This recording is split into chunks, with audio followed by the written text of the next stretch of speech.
High বন্ধুরা, তোমরা সবাই কেমন আছো? আশা করি ভালো আছো। বন্ধুরা, এই গল্পে ডুব দেওয়ার আগেই বলে রাখি, লাইক শেয়ার করতে ভুলবেন না এবং আমাদের ইউটিউব চ্যানেলে প্রতিদিন দুপুর 2টায় ও সন্ধে 7টায় ভিডিও দেখতে হলে চ্যানেলটি এখনই সাবস্ক্রাইব করে বন্ধু হয়ে পাশে থেকো। আশা করি শেষ অবধি শুনলে তোমাদের ভালো লাগবে। তাহলে চলো বন্ধুরা। আমি গোপাল বলছি। সালটা 2001, জুলাই মাস। তখন আমি ক্লাস 12তে পড়ি। আগের দিন বিকেল থেকেই টানা বৃষ্টি পড়ছে, সেই পুরনো নিম্নচাপের গল্প। ভেবেছিলাম আজ হয়তো স্কুল বন্ধ থাকবে। তবুও যেহেতু প্রিটেস্টের সাজেশন দেওয়ার কথা ছিল, তাই ভিজে ভিজে আমি স্কুলে গেলাম। গিয়ে দেখি সত্যি স্কুল ছুটি দিয়ে দিয়েছে। চারপাশে পানি থইথি করছে, রাস্তা যেন এক একটা ছোট নদী। মনটা একটু খারাপ হয়ে গেল ঠিকই, কিন্তু ফেরার পথে একটা ছোট্ট ঘটনা হঠাৎ মনটা অন্যভাবে নাড়া দিল। এক দোকানে ঢুকলাম ছাতা ঝেড়ে। একটা সিগারেট কিনতে গিয়েছিলাম, হঠাৎ চোখ পড়ল এক কোণার শেলফে রাখা কিছু বড়দের প্রোডাক্টের দিকে। তখন বয়স কম, কৌতূহল বেশি। সেই দেখাতেই অজান্তেই মনটা ছুটে গেল বর্ষা ভেজা এক চেনা মুখের দিকে, বর্ণা কাকিমা। সবে 9 মাস হলো আমাদের এক অদ্ভুত বন্ধুত্বপূর্ণ সম্পর্ক তৈরি হয়েছে, একটু অন্যরকম, একটু বেশি গভীর। বর্ষার মতোই সেই সম্পর্ক ছিল ঘন মেঘে মোড়া, রহস্যময়, কিন্তু ঠিক যেন একরাশ শান্তির বৃষ্টি। সেই দিনটা বৃষ্টিতে ভিজে ভিজেই কেটে গেল। স্কুল থেকে ফিরেই ভিজে জামাকাপড় পাল্টে চুপচাপ জানালার ধারে বসে পড়লাম।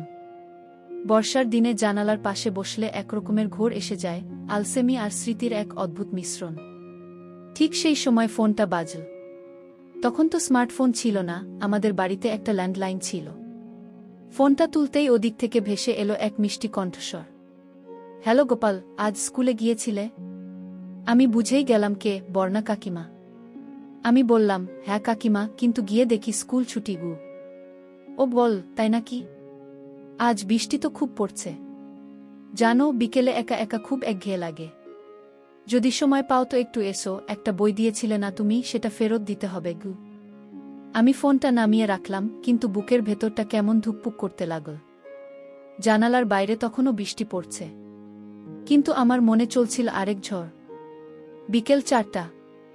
বর্ণা কাকিমার বাড়ি গিয়ে কলিং বেল চাপলাম। দরজা খুলছে, পরনে হালকা গোলাপি রঙের শাড়ি, ভেজা চুল পিঠে ছড়ানো। ও বল, এসো ভেতরে এসো। ভাবলাম আজ কেউই আসবে না, তুমি এলে ভালো লাগল। ভেতরে ঢুকে দেখি চারদিকে নিস্তব্ধতা। বাড়ির বাকি সবাই বোধহয় গ্রামে গেছে কয়েকদিনের জন্য। ও এক কাপ চা বানিয়ে এনে দিল। চা হাতে নিয়ে বসে আছি, হঠাৎ কাকিমা পাশে এসে জানালার ধারে বসে বলল, তুমি যখন প্রথম দিন ওই বইটা দিলে তখনই বুঝেছিলাম তুমি একটু আলাদা। শুধু লেখাপড়ায় না, মনটাও নরম। আমি একটু অপ্রস্তুত হয়ে পড়লাম, কিন্তু কিছু বললাম না। ও আমার দিকে তাকিয়ে হাসল। এই বৃষ্টির দিনে জানো গোপাল, এমন কেউ পাশে থাকলে ভালো লাগে, যে শুধু শরীর না, মনটাও বোঝে কি।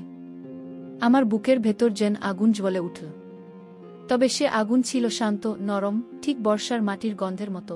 কিছু বলার আগেই মনে হচ্ছিল সবই বলা হয়ে গেছে। সেই বর্ষার বিকেলটা যেন আটকে ছিল সময়ের মধ্যে। জানালার পাশে বসে চা খাচ্ছিলাম আর কাকিমার কথা শুনছিলাম। বাইরে বৃষ্টি পড়ছে টিপটিপ করে, আর ভেতরে এক অদ্ভুত নীরবতা। হঠাৎ কাকিমা বলল, তোমাদের এই বয়সটা খুব গোলমেলে না? মন চায় কিছু, আবার ভয় করে। যেটা চাওয়া যায় না সেটাই যেন বেশি টানে গু। আমি চুপ করেছিলাম। সত্যি বলতে আমার ভেতরেও যেন ঝড় বয়ে যাচ্ছিল, শুধু সেটা বলা যাচ্ছিল না। কাকিমা বলল, তুমি জানো, ছোটবেলায় যখন তোমাকে দেখি ভাবতাম কি মিষ্টি একটা ছেলে। আর এখন তুমি তো চোখে চোখ রাখলেই মনে হয় কিছু একটা বোঝো। আমি এবার হালকা হেসে বললাম, বোঝার চেষ্টা করি কাকিমা। আর আপনি তো বলেইছিলেন আমি একটু অন্যরকম কি। কাকিমা হেসে বলল, হ্যাঁ বলেছিলাম, আর সেই অন্যরকম হওয়াটাই হয়তো আমাকে তোমার দিকে টেনে আনে কি। ঘরটা একটু গা আলোয় ডুবে যাচ্ছিল। জানালার বাইরে আকাশ সেদিন একটু গা ছিল, যেন সন্ধ্যার সঙ্গে মেঘের মিশেল এক গভীর আবহ তৈরি করেছিল। আমি জিজ্ঞেস করলাম, আপনি কি একা থাকেন, ভয় পান? ও বল, ভয় পাই না গোপাল, শুধু মাঝে মাঝে মনে হয় কেউ যদি পাশে বসে শুধু গল্প করত, মনটা একটু হালকা হতো। আমার দিকে তাকিয়ে সে বলল, তুমি আজ থেকো না? একটু বসে গল্প করোক। আমি মাথা নাড়লাম। ওই চোখের দিকে তাকিয়ে আর না বলা গেল না। কাকিমা জানালার পর্দা সরিয়ে ঘরের হালকা আলোটা নিভিয়ে দিলেন, শুধু টেবিল ল্যাম্পের মৃদু আলোটা জ্বলছিল। একটা শান্ত, গভীর, একটু অস্বস্তিকর নয়, বরং খুব ঘনিষ্ঠ একটা পরিবেশ তৈরি হয়েছিল, যেন গল্প বলার উপযুক্ত সময়। আমি তখন নিচু গলায় বললাম, কাকিমা, আপনি এতটা চুপচাপ কেন থাকেন? সবসময় একা একা? কিছু তো একটা আছে আপনার ভেতরে। ও কিছুক্ষণ চুপ করে থাকল। তারপর এক নিঃশ্বাসে বলে ফেল, জানো গোপাল, মানুষ সবসময় যাকে পায় না তাকে নিয়েই বাঁচে। আমার স্বামী খুব ভালো মানুষ, কিন্তু আমার অনুভূতিগুলো কোনোদিন সে বুঝে উঠতে পারেনি। শুধু দায়িত্বের সম্পর্ক, আবেগের নয়। আমার বুকটা হালকা ধাক্কা খেল। ওর চোখে একরাশ অদ্ভুত ছায়া দেখলাম, না কাঁদছিল না, কিন্তু ভেতরে যেন থেমে থাকা কান্না ছিল। তুমি যখন আসো, আমার সেই থেমে থাকা সময়টা আবার বাঁচতে চায়। মনে হয় আমার কথা কেউ শুনছে, না জাজ করে, না প্রশ্ন করে, শুধু শুনছে। আমি আস্তে বললাম, আমি সব শুনব কাকিমা, কারণ আপনি শুধু কাকিমা নন, আপনি একজন মানুষ, একজন নারী, একজন একা মানুষ যে ভালোবাসা খোঁজে। ও একটু হেসে বলল, ভালোবাসা? তুমি জানো গোপাল, আমি কবে শেষবার ভালোবাসা অনুভব করেছি মনে নেই, কিন্তু আজ এই কথাগুলো বলতে পেরে বুকটা হালকা লাগছে। তুমি থাকলে আমার এই নিঃসঙ্গতা কেটে যায়। আমরা দুজনেই চুপ করে বসেছিলাম কিছুক্ষণ। বাইরে তখনও বৃষ্টি পড়ছিল। ভিতরে নিঃশব্দে দুটো মন ধীরে ধীরে একে অপরের কাছে সরে আসছিল। সন্ধ্যাটা তখন আরও গা হয়ে এসেছে। টেবিল ল্যাম্পের নরম আলোয় কাকিমার মুখটা অদ্ভুত শান্ত লাগছিল, কিন্তু সেই শান্ত মুখের মধ্যে যেন ছিল হাজারটা না বলা কথা। হঠাৎ বিদ্যুৎ চলে গেল। ঘরটা পুরো অন্ধকার। বাইরে বৃষ্টি থেমে গেছে, কিন্তু আকাশে বজ্রের গর্জন এখনো কানে ভাসছে। আমি কিছু বলতে যাচ্ছিলাম, ঠিক তখনই কাকিমার কণ্ঠে ধরা পড়ে এক হালকা কাঁপন। গোপাল, তুমি আছো তো? আমি হাত বাড়িয়ে ওর হাতটা ছুঁয়ে ফেললাম। ও থমকে গেল এক মুহূর্তের জন্য। আমার হাতের উষ্ণতা যেন ওর মনেও আলো জ্বালাল। আমি বললাম, আমি আছি, একদম পাশে, ভয় পেও না। একটু নীরবতা। তারপর কাকিমা আস্তে আস্তে আমার হাত ধরে বলল, তুমি জানো, আমি কখনো কারো হাতে এমনভাবে হাত রাখিনি, যার ছোঁয়ায় ভয় কমে যায়, মন শান্ত হয়। আমার হৃদস্পন্দন যেন বেড়ে যাচ্ছিল ধীরে ধীরে। এই অন্ধকার শুধু চোখে নয়, মনের মধ্যেও যেন একটা রহস্য তৈরি করছিল। সে রহস্য ছিল আবেগের, না বলা অনুভূতির, এক অজানা কাছাকাছির। ও বল, এই মুহূর্তটা যদি থেমে যেত, তাহলে হয়তো আর কিছু চাইতাম না। তুমি বুঝতে পারো তো? আমি কিছু বললাম না, শুধু বুঝে যাচ্ছিলাম, এটা স্রেফ বন্ধুত্বের গল্প নয়। এটা এমন এক সম্পর্ক যেটা বয়স দিয়ে মাপা যায় না, নিয়ম দিয়ে বাঁধা যায় না। একটা দীর্ঘ নিঃশ্বাস ফেলে কাকিমা বলল, গোপাল, তুমি থাকো না আজ পুরোটা সন্ধে আমার সঙ্গে। কিছু বলো না, শুধু পাশে থেকো। আর আমি শুধু মাথা নাড়িয়ে বললাম, আমি আছি কাকিমা, যতক্ষণ তোমার দরকার ততক্ষণ পাশে থাকব। বাইরে আবার বৃষ্টি শুরু হলো, কিন্তু ভিতরে তখন একটা নীরব জোয়ার বইছে, যেটা ছুঁয়ে যাচ্ছিল দুটো মন, দুটো শূন্যতা আর এক অনির্বচনীয় সম্পর্ককে। বাইরে আবারও মেঘের গর্জন শোনা যাচ্ছিল। ঘরটা এখনো অন্ধকার, শুধু মাঝে মাঝে বিদ্যুতের চমকে চারপাশ হালকা আলোকিত হয়ে উঠছিল, একটা সিনেমার দৃশ্যের মতো মনে হচ্ছিল সবকিছু। কাকিমা তখনও আমার হাত ধরেছিল। না, সেটা কোনো জোরে ধরা নয়, একটা বিশ্বাসের, ভরসার ছোঁয়া। এমন এক স্পর্শ যা কথা না বলেও অনেক কিছু বলে দেয়। আমি বললাম, আপনি কখনো ভাবেননি এইভাবে কারো সঙ্গে এমন মুহূর্ত কাটাবেন? কাকিমা হালকা হেসে বলল, না গোপাল, ভাবিনি। কারণ জীবন আমাদের সব কিছু দেয় না, কিন্তু কিছু মুহূর্ত ঠিকঠাক সময় এসে যেন বাঁচিয়ে তোলে। একটু থেমে কাকিমা জিজ্ঞেস করল, তুমি কি কখনো কাউকে সত্যি করে অনুভব করেছ? মানে, শুধুই শরীরের বাইরে গিয়ে? আমি চুপ করেছিলাম। তারপর বললাম, হ্যাঁ, আজ, এই মুহূর্তে, আপনাকেই। কাকিমা আমার কাঁধে হালকা হাত রাখল। সেই স্পর্শে যেন একটা অদৃশ্য ঢেউ আমার পুরো শরীর জুড়ে ছড়িয়ে গেল। কিন্তু সেটার মধ্যে কোনো তাড়াহুড়া ছিল না, কোনো লোভ ছিল না, ছিল শুধু মনের কাছাকাছি আসার এক নিঃশব্দ চাওয়া। সে বলল, আজ আর কিছু চাই না গোপাল, শুধু এইটুকু শান্তি। তুমি পাশে বসে থাকো আর আমি তোমার কাঁধে মাথা রাখি। আমি বললাম, এইটুকুই তো অনেক কাকিমা। অনেকের সারা জীবন কেটে যায় এমন এক মুহূর্ত পাওয়ার অপেক্ষায়। তারপর ও আস্তে করে মাথা রাখল আমার কাঁধে। বাইরের বৃষ্টি তখন সুর হয়ে বেজে চলেছে, আর ঘরের ভেতর যেন দুটো হৃদয়ের নিঃশব্দ মিলনের সাক্ষী হয়ে রইল এই অন্ধকার সন্ধ্যা। রাত তখন প্রায় 9টা। বিদ্যুৎ তখনও ফেরেনি। ঘরে একটা মোমবাতি জ্বলছে, আর বারান্দায় দাঁড়িয়ে আছি আমি আর কাকিমা, দুজনেই চুপচাপ। বাতাসে হালকা ঠান্ডা, কোথাও যেন পুরনো দিনের কোনো রবীন্দ্রসঙ্গীত রেডিও থেকে ভেসে আসছে। সবকিছু খুব বাস্তব, অথচ ঠিক যেন স্বপ্ন। কাকিমা আস্তে বলল, এই গানটা শুনলেই আমার মনটা কেমন গলে যায়। জানো, আগে রাতে ঘুমাতে পারতাম না, একা বারান্দায় বসে বসেই সময় কাটত। আমি পাশে দাঁড়িয়ে মাথা ঘুরিয়ে তাকালাম তার দিকে। তার চুল বাতাসে উড়ছিল, চোখে ছিল এক অদ্ভুত উষ্ণতা। আমি বললাম, আজ আপনি একা নন, আর আমি চাই আপনি যেন কখনো একা না থাকেন। ও আমার দিকে তাকিয়ে হাসল। তুমি জানো গোপাল, তুমি এখন কেবল একজন ছাত্র নও আমার কাছে। তুমি যেন একটা উত্তর হয়ে উঠছ, যে প্রশ্ন আমি সারা জীবন করে গেছি। আমাকে কেউ কি সত্যি করে বুঝবে? আমরা দুজনেই বসে পড়লাম বারান্দার ছোট কাঠের বেঞ্চটায়। মোমের আলোয় কাকিমার মুখটা স্পষ্ট দেখা যাচ্ছিল না, কিন্তু ওর চোখ জোড়া ঠিক জ্বলছিল। আবেগে, সত্যতায়, আর হয়তো একটু সাহসে। তুমি চাইলে, ও বলল, এই সম্পর্কটা আর কেবল অনুভূতির না থেকেও কিছু হয়ে উঠতে পারে। কিন্তু একটাই শর্ত, তাড়াহুড়া নয়, কোনো ভুল আবেগে না। আমরা ধীরে ধীরে চলব। আমি কিছু না বলে শুধু ওর হাতটা ধরলাম। শুধু আপনি বলুন কাকিমা, আমি আছি সবরকমভাবে। ও বলল, তাহলে আজ একটা সিদ্ধান্ত নিই গোপাল। আজ থেকে আমরা একে অপরের জীবনে মন দিয়ে থাকব। শরীর নয়, মন দিয়েই। তারপর যদি মন চায়, তাহলে সময় বলবে বাকি কথা। সেই মুহূর্তে মনে হয়েছিল সেই সময়টা যেন থেমে যায়। আমি আর কাকিমা দুজনেই নতুন এক অধ্যায় লিখে ফেললাম, শব্দ ছাড়া, প্রতিশ্রুতিতে।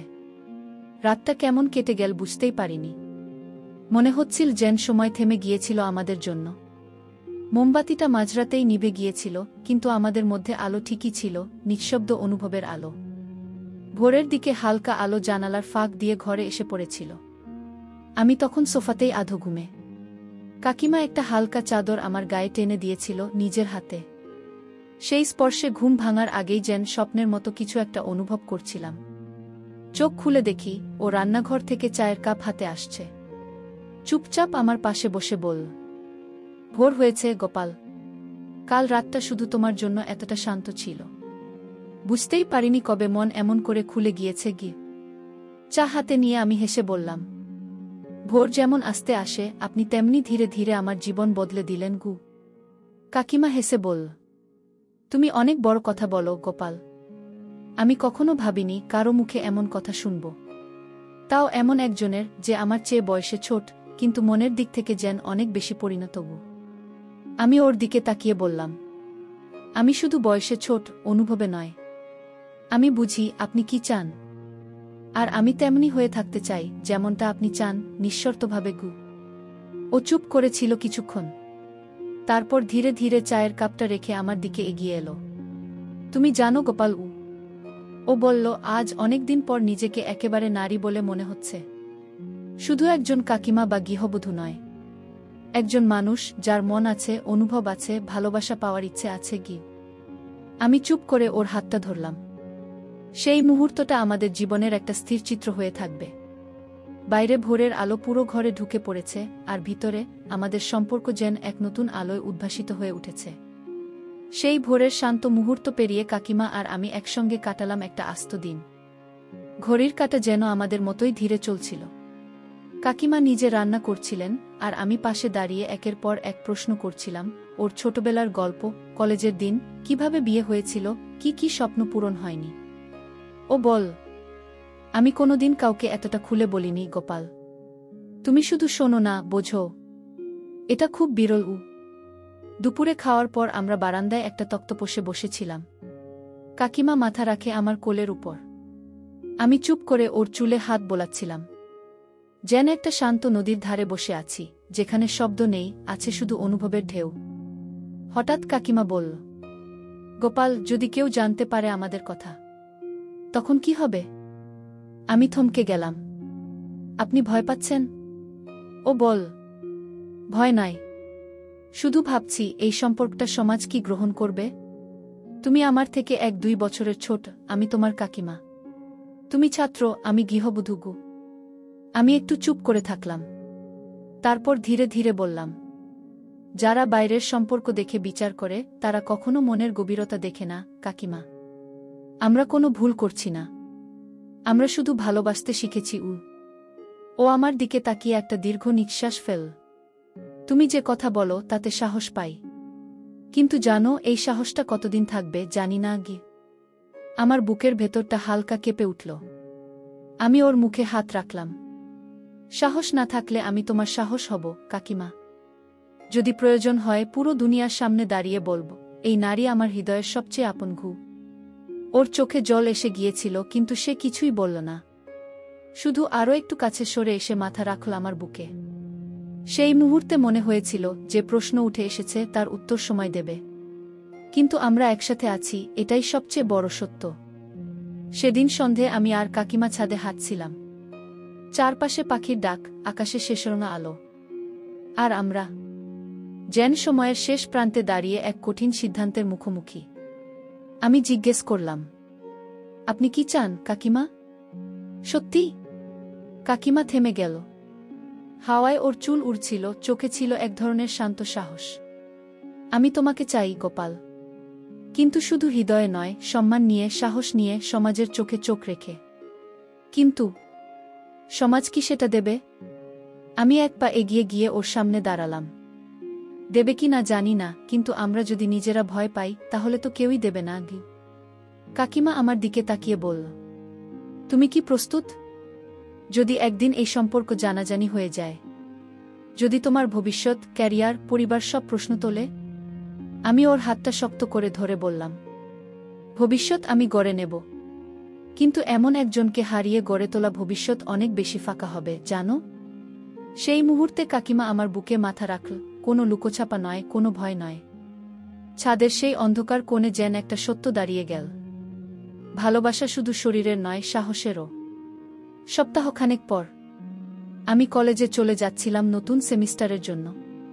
বিদায়ের সময় কাকিমা চোখের কোণে জল নিয়ে বলেছিল, আজ থেকে কেউ কিছু জানুক বা না জানুক, তুমি আমার গোপাল, আর আমি তোমার বর্ণা। শুধু নামেই সম্পর্ক নয়, অনুভবে। একদিন ঠিক সব জানবে, কিন্তু তার আগে আমরা আমাদের মতো করেই ভালোবাসি, আকাশে পাখির মতো, মুক্তভাবে। আমি হেসে বলেছিলাম। তখন যেন কেউ না বলে এটা ভুল, বরং বলে এই ভালোবাসা এক নিঃশব্দ আগুন, যা শান্তিতে জ্বলেছে, কাউকে পোড়ায়নি, শুধু আলো দিয়েছে। হাই বন্ধুরা, তোমরা সবাই কেমন আছো? আশা করি ভালো আছো। আজ আমি চলে এলাম দুষ্টুরিয়া ব্লগে, আজ তোমাদের জন্য একেবারে নতুন লাগালাগি ভিডিও নিয়ে। আশা করি শেষ অবধি শুনলে তোমাদের দাঁড়িয়ে যাবে, তারপর পানি গড়াবে, ধরে রাখতে পারবে না, তখন আমাকেই লাগবে পানি দেওয়ার জন্য।